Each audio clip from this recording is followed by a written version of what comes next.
दोस्तों आप आज दिल्ली में मौजूद हैं और हमारे साथ मिस्टर प्रकाश कुमार सिंह, जो आपने देखा होगा काफ़ी सोशल मीडिया पे एक्टिव रहते हैं और अक्सर ट्रांसपोर्ट के रिलेटेड अपने मुद्दा उठाते रहते हैं। तो आज दिल्ली आए हुए थे और यहाँ पर जो ट्रांसपोर्ट मिनिस्टर हैं हमारे मिस्टर नितिन गडकरी से भी मिले हैं और अपनी कविताओं के माध्यम से ड्राइवरों को जगाने के लिए आज रोड पर हैं और अपनी भाषा से, अपनी लैंग्वेज से ड्राइवरों को जगा भी रहे हैं।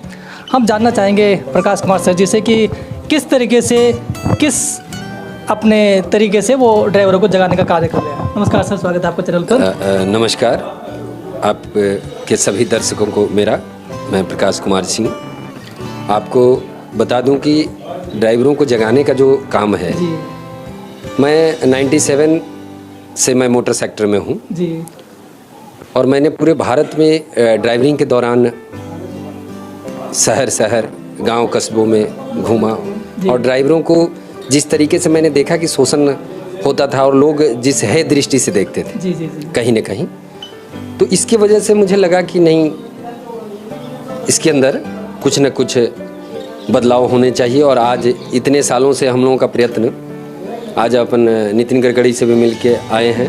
माननीय मंत्री महोदय ने भी हमें आश्वासन दिया है कि जिन मुद्दों को लेके आज, चाहे वो आरटीओ चेक पोस्ट का मामला हो या ड्राइवरों का शोषण का मामला हो, उन्होंने कहा है कि हम इस पे कार्य कर रहे हैं। और ये जो होटलों की जो बातें हैं, शौचालय की बात, तो उन्होंने कहा कि हम इस पे काम कर रहे हैं और 50 से 60 किलोमीटर पे एक शौचालय नहीं, होटल बनाया जाएगा जहां पार्किंग की सुविधाएं होगी।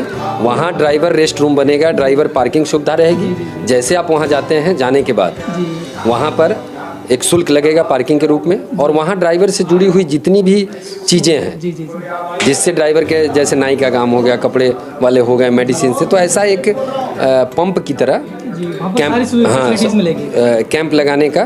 तो इस पे अभी मंत्री महोदय से चर्चा हुई है कि हम इस पे प्लान कर रहे हैं और इसका जल्द सामने आएगा। थोड़े दिनों में ही एक काम चल रहा है जी। बात करें ट्रांसपोर्ट की, तो आप कब से स्टार्ट किया ट्रांसपोर्ट में और कैसे आपका ये ट्रांसपोर्ट में आना हुआ? देखिए, मोटर सेक्टर में जब मैं आया मोटर सेक्टर में, तो मोटर सेक्टर एक ऐसा सेक्टर है कि मेरे काफ़ी साथी हैं जो अदर काम करते थे और बड़ा हे दृष्टि से देखते थे। मतलब मेरे को कहीं ना कहीं उन लोगों को लगता था कि भाई ये काम कर रहा है, और मेरे अंदर शुरू से ही एक कहीं ना कहीं एक जुनून था कि जो लोग इस नज़रों को देखते हैं अजीब से नज़रों से, तो मैं चाहता था कुछ ऐसा करे, कुछ ऐसा करूं जो भारत के अंदर ड्राइवरों की तस्वीर बदले। और लोगों का देखने का जो नज़रिया था ना, आज भी आप देखते होंगे कि ड्राइवर होकर भी ड्राइवर बताने में लोग शर्माते हैं। ये आज की बात है। आज ड्राइवर होकर भी बताने में लोगों को शर्म सी महसूस होती है। क्यों? क्योंकि मैं ड्राइवर हूँ। तो ये चीज़ें, मेरा मानना है कि आने वाले समय में कुछ ऐसा काम करें हम, जो लोगों को शर्म की जगह फख्र होनी चाहिए कि मैं एक ड्राइवर हूँ। ये लोगों की धारणा को बदलना है हमें। तो क्या क्या चीज़ें आप कर रहे हैं इस धारणा को बदलने के लिए? देखिए, पूरे देश में, अब आपने देखा था 6 मार्च को हम लोगों ने धरना प्रदर्शन किया था, और पूरे देश में जितने भी भारत के संगठन हैं वो सब हमारे साथ जुड़े हुए हैं किसी न किसी रूप में। और सारे लोगों को ये बातें समझ आ रही है, क्योंकि काफ़ी लोग जागरूक भी हुए हैं। इन पिछले कई सालों में लोगों के अंदर जागरूकता बढ़ी है, लोग जगे हैं। और लोगों को अपने मौलिक अधिकार को समझना कि मेरा मौलिक अधिकार क्या है। मैं ऐसा नहीं कि मैं संविधान के दायरे में ही मैं सारी चीज़ों को करना चाह रहा हूँ, और करना भी है। क्यों? क्योंकि एक ड्राइवर का जो मौलिक अधिकार है, इसे ड्राइवरों को खबर ही नहीं है, पता ही नहीं कि उसे मिलना क्या चाहिए।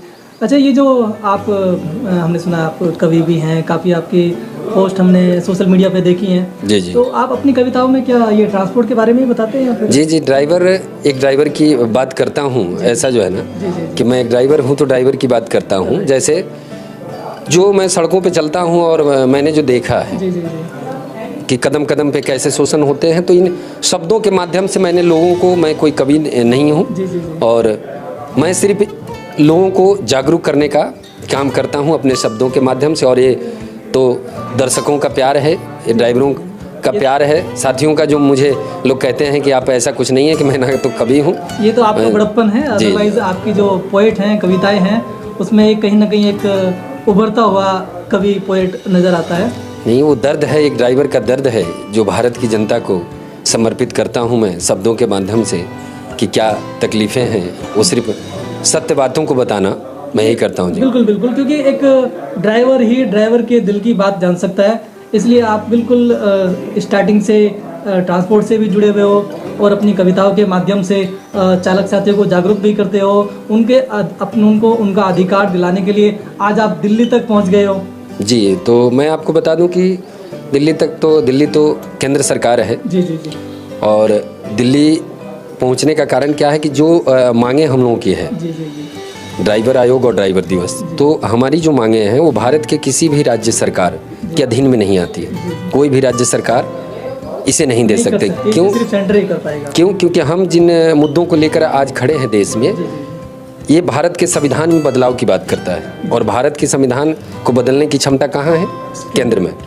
तो आज इसलिए हम केंद्र में आए और मंत्री महोदय जी से मैं मिला हूँ और मुझे लगा है कि कहीं न कहीं काफ़ी सुलझे हुए मंत्री हों और एक ओहदा है, उनका एक व्यक्तित्व है और आज मिल के मुझे लगा कि नहीं, वो सारी बातों को समझ रहे हैं। जिस तरीके से हमने बॉर्डरों की बातें रखी है और उन्होंने जवाब दिया है, तो कहीं ना कहीं वो समझ रहे हैं। उन्होंने तो ऐसा कहा कि मैं आरटीओ को बंद करना चाहता हूँ जी।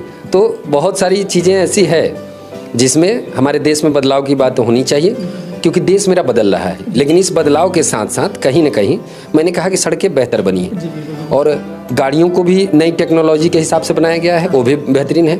लेकिन जिन सड़कों पे ड्राइवर 365 दिन काम करते हैं, क्या उन्हें एक दिन सम्मान नहीं मिलना चाहिए?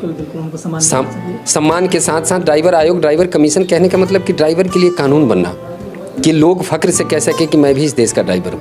जबकि भारत की अर्थव्यवस्था में ड्राइवर का एक अहम रोल है, मुख्य रोल निभाता है और उसके बावजूद भी आप देख रहे हैं कि कैसी दुर्दशा बनी हुई है। बिल्कुल चालक साथियों का रोड पर काफ़ी शोषण किया जा रहा है, चाहे वो पुलिस के द्वारा हो, चाहे रोड पर कुछ और लोगों के द्वारा हो। तो एक आयोग आना बहुत ज़रूरी है, क्योंकि अगर आयोग आ जाएगा तो अपनी शिकायत लेकर चालक साथी वहाँ पर जा सकेंगे और उनकी प्रॉब्लम का सोल्यूशन भी निकल पाएगा। अगर जब तक ये आयोग ही नहीं है तो फिर वो अपनी प्रॉब्लम्स को लेकर कहाँ पर जाएं? तो मैं आपको बता दूं कि राष्ट्रीय मानव अधिकार आयोग ने 26 और 27 जून को ही बताया था कि 28 राज्य और 8 केंद्र शासित और केंद्र सरकार को भी दिया था। लेकिन इसके बावजूद भी कहीं ना कहीं सरकार इन बातों को नकारना। भारत में आप देख रहे हैं कि ड्राइवर की तादाद कितनी है? 22 करोड़। अगर 22 करोड़ आप इंटू करें 4 मेंबर, तो भारत में हमारी क्षमता इतनी है कि अगर हम चाहें तो भारत में सरकार को बदल सकते हैं, कभी भी सरकार बदल सकते हैं जी। और दूसरा नंबर कि भारत में ड्राइवर इतने कमज़ोर भी नहीं है। एक दिन भारत के ड्राइवर एक दिन का खर्च जितना वो थूकने में खर्च कर देते हैं, मैं कम शब्दों में कहूँगा कि जितना थूकने में खर्च कर देते हैं, अगर उसको वो रोक ले, एक दिन ड्राइवर भारत का ना थूके तो सरकार के गले में थूक अटक जाएगी। बशर्ते इसे समझना है, इसे भारत के ड्राइवर समझ जाएं कि हम कौन हैं। क्यों? क्योंकि वो उस हनुमान की तरह है जिनको शक्ति का ज्ञान नहीं है कि मैं इस समंदर रूपी भारत को छलांग लगा सकता हूँ। क्यों? तो मैं ये नहीं कहता कि किसी सरकार की मैं निंदा कर रहा हूँ या किसी सरकार से। अगर भारत में जिसकी सरकार होगी और जो मांगे हमारी हैं उसी सरकार से हम करेंगे। 75 साल पहले क्या हुआ, 70 साल पहले क्या हुआ, उसे हम नहीं देख रहे। लेकिन जो आज हमारी सरकार है, मैं ये कहना चाह रहा हूँ कि क्या भारत में ड्राइवर का इतना भी योगदान नहीं है कि उन्हें साल के एक दिन सम्मान दिया जाए? और सम्मान देने में भाई कमी क्या है? क्या इस आपके माध्यम से जो भारत के इस न्यूज़ चैनल से जो दर्शक देख रहे हैं, मैं उन सब से सवाल करना चाहता हूं, भारत की 140 करोड़ जनता जो देख रही है, मैं उनसे सवाल करना चाहता हूं कि क्या आप सब बताएं कि भारत में ड्राइवरों का क्या रोल नहीं है? बिल्कुल रोल है। सुबह दूध से लेके सब्जी तक, शहर से लेके संसद तक, अस्पताल से लेके शमशान तक, कहाँ पर ड्राइवर अपना योगदान नहीं दे रहा है भारत में? फिर भी एक दिन सम्मान नहीं मिल रहा है इस देश में। ये सोचने का और सरकार को इस पर विचार करना चाहिए। और आज मंत्री महोदय ने आश्वासन दिया है और मुझे पूरा भरोसा है कि 2023 में भारत के सभी ड्राइवरों के लिए एक नया कानून बनेगा और इस पर चर्चाएं हो रही है और बहुत ही बेहतर ये साल होगा, ऐसा मेरा मानना है। चलिए, धन्यवाद प्रकाश जी। और अपने दर्शकों को बता दें कि प्रकाश जी हमारे कर्नाटका से हैं। जी नहीं, मैं तेलंगाना से हैं। और चालक साथियों को जगाने का कार्य कर रहे हैं और जगाते जगाते आज आप देख सकते हो दिल्ली पर आ चुके हैं और अपने चालक साथियों से भी ये बताना चाहते हैं कि आने वाले साल में चालक साथियों को भी एक दिवस मिलेगा। और मैं कहना यही चाहता हूँ कि आप जागरूक बने, अपने आप को पहचानें कि आप कौन हैं। आप एक भारतीय चालक हैं और आप अपने आप को पहचान लेंगे तो मेरा मानना है कि सरकार भी आपको पहचान लेंगी। नमस्कार।